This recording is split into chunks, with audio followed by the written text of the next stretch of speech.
The rise and fall of Athens in the Peloponnesian War. The Peloponnesian War, a brutal conflict that spanned nearly 30 years, reshaped the ancient Greek world, leaving cities in ruin, altering alliances, and changing the course of history. Central to this story was the rise and fall of Athens, a city that reached unprecedented heights in military, cultural, and political influence only to be brought to its knees through the relentless weight of war.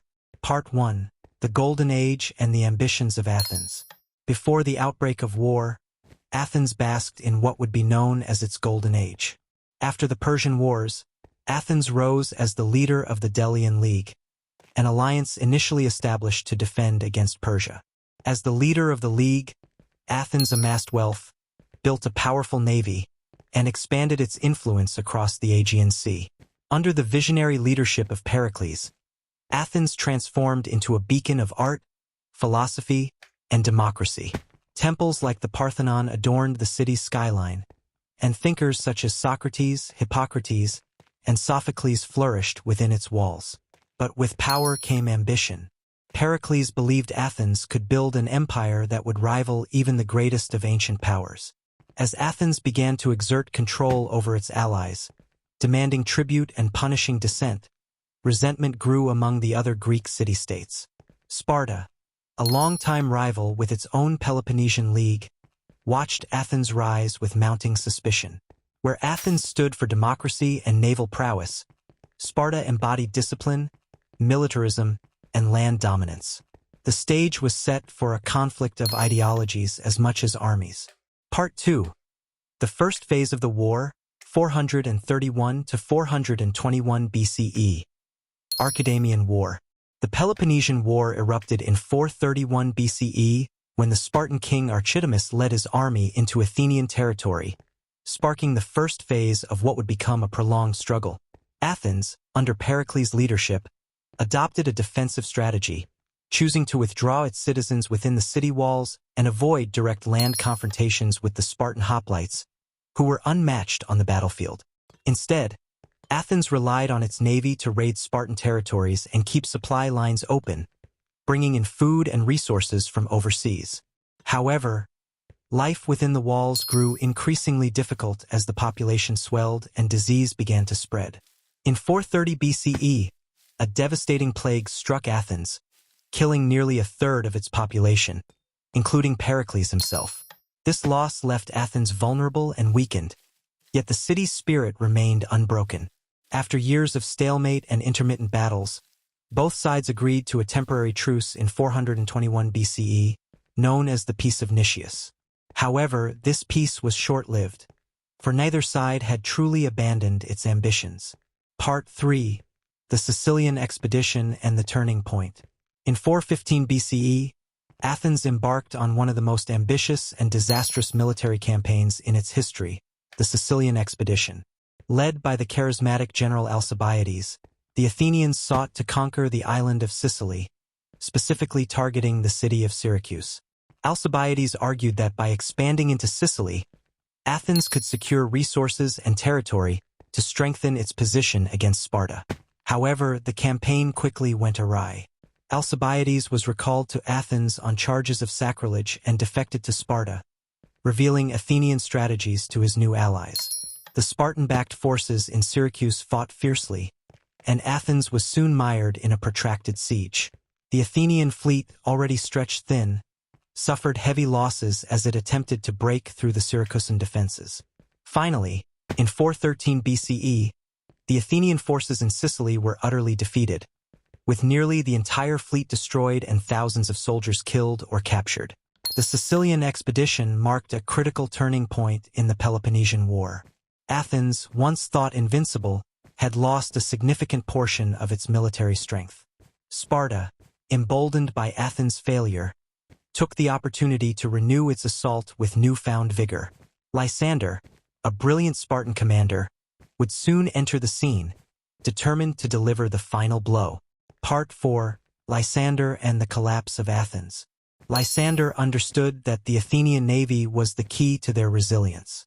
With the support of Persian funding, Sparta built a formidable fleet and directly challenged Athenian control of the sea. The two sides clashed repeatedly, culminating in the decisive Battle of Aegospotami in 405 BCE. Caught off guard while anchored along the shore, the Athenian fleet was destroyed in a surprise Spartan assault. Without their navy, Athens could no longer defend its supply routes or bring in resources from overseas. With Athens isolated and starving, Lysander blockaded the port of Piraeus, cutting off all incoming supplies. The people of Athens endured months of famine and suffering, forced to face the reality of defeat. In 404 BCE, after decades of bloodshed, the city surrendered. The terms were humiliating. Athens was forced to dismantle its famous long walls, surrender its remaining ships, and abandon its empire. Sparta installed the 30 Tyrants, a puppet oligarchy that would rule Athens under Spartan oversight. Part 5: Aftermath and Legacy. The fall of Athens marked the end of its empire and the close of an era. Yet, even in defeat, Athens left an indelible mark on the world. While its political power waned, its cultural and intellectual influence endured. The philosophers who emerged from Athens, Socrates, Plato, and later Aristotle, would go on to shape Western thought for centuries. Athens' democratic ideals, though scarred by war, became a model for governance that inspired civilizations far beyond Greece. For Sparta, victory came at a cost. Having spent years fighting to curb Athenian influence, they were now tasked with managing the Greek world, a task for which they were ill-prepared. Spartan society, built on a foundation of austerity and martial discipline, struggled to adapt to the demands of empire. The resentment of former allies, along with the eventual resurgence of Athenian democracy, led to new conflicts and ultimately weakened Sparta's hold on power. The Peloponnesian War left Greece divided and vulnerable, paving the way for future conquests by Macedon and, eventually, Rome. Yet the legacy of Athens' rise and fall lived on. The city's journey from grandeur to ruin served as a timeless lesson about the perils of ambition and the resilience of ideas.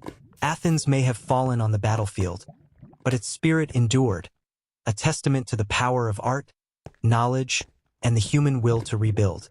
The rise and fall of Athens in the Peloponnesian War was not merely a tale of victory and defeat.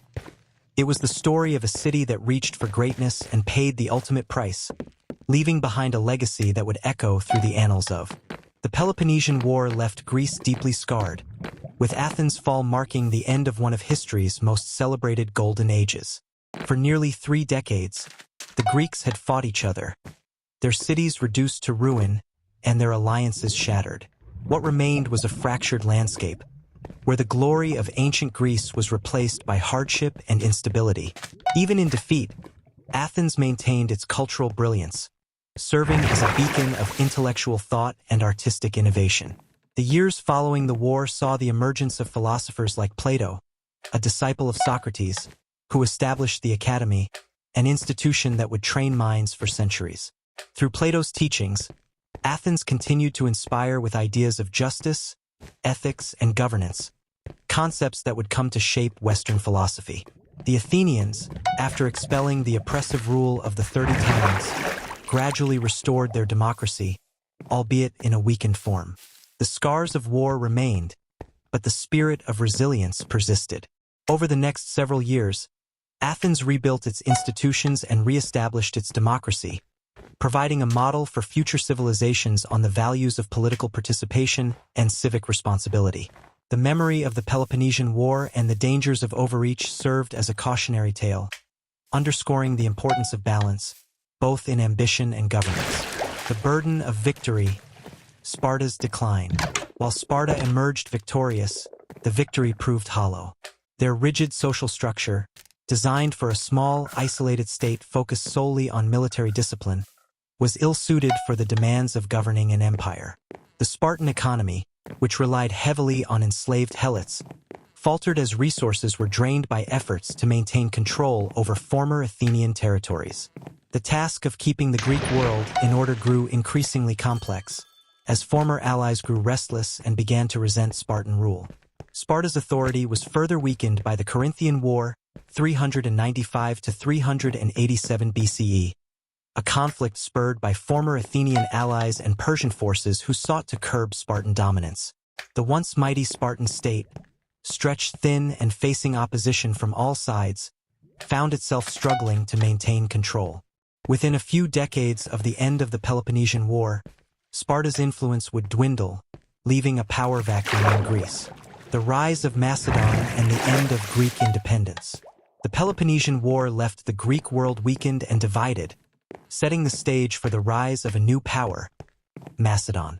In the north, King Philip II of Macedon observed the infighting among the Greek city-states with great interest.